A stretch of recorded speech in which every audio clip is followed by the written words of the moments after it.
சர்வதேச சந்தைகளில் ஏற்பட்டு வந்த தொடர் மாற்றத்தின் காரணமாக கடந்த வாரத்தின் இறுதியில் இறங்குமுகத்தில் இருந்த தங்கத்தின் விலை வார தொடக்க நாளான இன்றும் கணிசமாக குறைந்துள்ளது.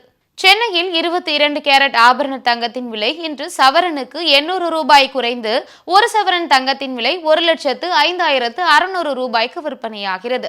கிராமுக்கு 100 ரூபாய் குறைந்து 1 கிராம் தங்கத்தின் விலை 13,200 ரூபாயாக நிர்ணயிக்கப்பட்டுள்ளது. தங்கத்தின் விலை இன்று சவரனுக்கு 800 ரூபாய் குறைந்துள்ள நிலையில் வெள்ளியின் விலையில் இன்று எந்த மாற்றமும் இன்றி சென்னையில் சில்லறை வர்த்தகத்தில் 1 கிராம் வெள்ளி 240 ரூபாய்க்கும் 1 கிலோ வெள்ளி 2,40,000 ரூபாய்க்கும் விற்பனையாகி வருகிறது. சேமிப்பின் அடையாளமாக திகழும் தங்கத்தின் விலை வார தொடக்கத்திலேயே இப்படி சவரனுக்கு 800 ரூபாய் குறைந்துள்ளது நடுத்தர மக்களுக்கு நிம்மதியை அளித்துள்ளது.